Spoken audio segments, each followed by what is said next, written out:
There you go. TheOrignalGurus@gmail.com. TheOrignalGurus@gmail.com. Ebro, burn some sage. Zen, zen, zen. All right, Rosenberg, who's out there? Who needs us? The gurus.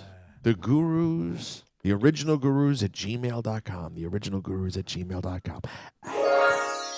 Send your emails today. Maybe we'll get to you next week. Good morning, family. I can sit here and write how much you mean to me, but it would be a 5-page essay. Just know you're a part of my life, my routine, and I appreciate everything you do. You've gotten through many rough times. Thank you. Today, I need some help from a different area, finances. I'm 29, and as many people in this country, I just feel like I'm drowning in my finances. I have my normal career job that pays okay, around $65,000 a year, and I had to pick up a second job at a restaurant to help with the finances, as living on your own is expensive. I have limited any passive expenses like going out, eating out, buying clothes, or treat-yourself items. My family has never had the strongest financial literacy, as they are immigrants who truly came here to survive and make a living. So I'm looking for any help or direction, just input. I have some credit card debt, around $3,500, and it's becoming so hard to pay off. I am also trying to build my savings. My second job has usually been to help build my savings account and also for any passive income. However, lately, I've been needing my second job for normal expenses and bills, and it's becoming harder and harder to save. My question for you is, in your guys' life experience, should I be focusing on paying off my credit card debt all at once, or should I just be focusing on saving for a rainy day? Or should I be doing both and slowly paying off my debt? Or should I be working more? Sometimes I feel like I'm not doing enough, but I work 6 days a week, sometimes 16-hour days, and still feel like I'm not doing enough or being financially smart. I am missing out on family and friends events because of being at work and not being able to afford it. Any guidance would be really appreciated. P.S. I haven't been able to subscribe to Patreon due to my finances, but I promise I'll soon be there. So much love, a loyal listener for more than 10 years. First bit of advice, don't worry about Patreon. All right? Right. That's my first bit of advice. Don't stress that. We got you. We got plenty of free content. We got you. Absolutely. Maybe we'll figure out a way to do a giveaway for Patreon, and we could give away some accounts at some point. But don't worry about that. The question, I guess, first is... pay off your credit cards. You think pay it all off? I would do that, too. Can I ask you a question? Your credit score and your credit lines are how you get credit for other things that are good investments. That's how you get assets, right? And so having assets is how you leverage credit, which then can open up you to have more free time because you have assets that are making money, and so then you don't have to work yourself, right? So you have to have good credit and then some cash to get assets. Once you have the assets, you can leverage those assets that are making money, because it's an asset, to get more credit, and then you can use your free time because your assets are making money. Does that make sense? Yeah, it makes sense. But I'm with you. I say you tackle the credit card debt first. But you should also put a little something, just a little something for a rainy day, just in case. But if you don't, you always have your credit cards to fall back on, just in case. Can I ask you guys a credit card question? Because I've been privileged and been paid up on credit cards for a minute.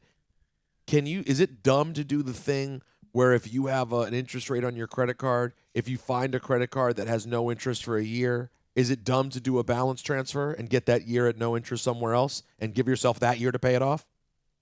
I don't think that's so. A bad idea. It doesn't sound bad, but I don't know. You see one of those cards moving around that's like no interest at all for 1 year, the nice part about that is you could get a year. A little bit more. You got a little bit of time, but what happens after that first year? It's going to be then terrible. What happens to that? Well, no, but what happens to the interest rate? So you got to stay on top of that. Well, you can't. No, you can't. It has to be that get it done. You got to check that APR for sure. Griff says balance transfers are good according to my financial advisor. Get one that is 18 months and check the APR. Yeah. So that could be useful because you feel a little bit of space there to get out of it. But it is a great feeling to get out of that debt, and it will free you up not only financially but mentally will free you up as well. Just know that at 29 years old is messed up, but in America, not having anything at 29 is just par for the course. Normal. Because we've all, let's be honest, guys, we've been tricked. The whole thing's a trick. they want us to work till we're friggin' 75 years old. Then we're supposed to get to enjoy retirement. But by that Here's point, the you're deal. sick, you're tired. But here's the deal. Here's the deal.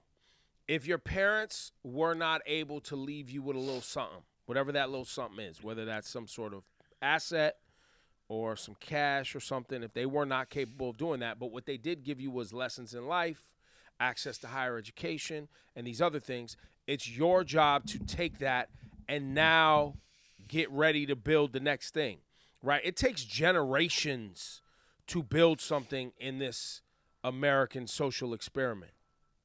It is not, I know a lot of people were promised, if I go to college, I'm going to get the job I want, and then the job I want is going to give me the salary I want, and then I'm going to buy the house, da-da-da-da. I never thought that was my path. Maybe that is because people told me because I'm from a family of minorities and black folks and feminists and activists and stuff that they was like, it ain't going to be that easy, my guy. It ain't going to be that easy. So I was prepared psychologically that it was going to take me a lot, but it doesn't mean it's not frustrating. It doesn't mean there isn't times where I'm sitting around like, yo, why is this so hard? Why is this so hard? Why was it easier seemingly for other people, or why wasn't I born into a situation where it was easier? Like, I just wasn't. And so you play the cards you're dealt, and you stay focused if you really want to have the outcomes you want. You just got to really be on it. There's no gimme. Yeah, but I think he's on the right track. He cares, and he cares a lot. There's some people who are like, whew, oh, well, if I'm drowning in debt, they just keep going. So focus, tackle the credit card debt, and we appreciate you. And don't worry about the Patreon. We got you. So say the Googles.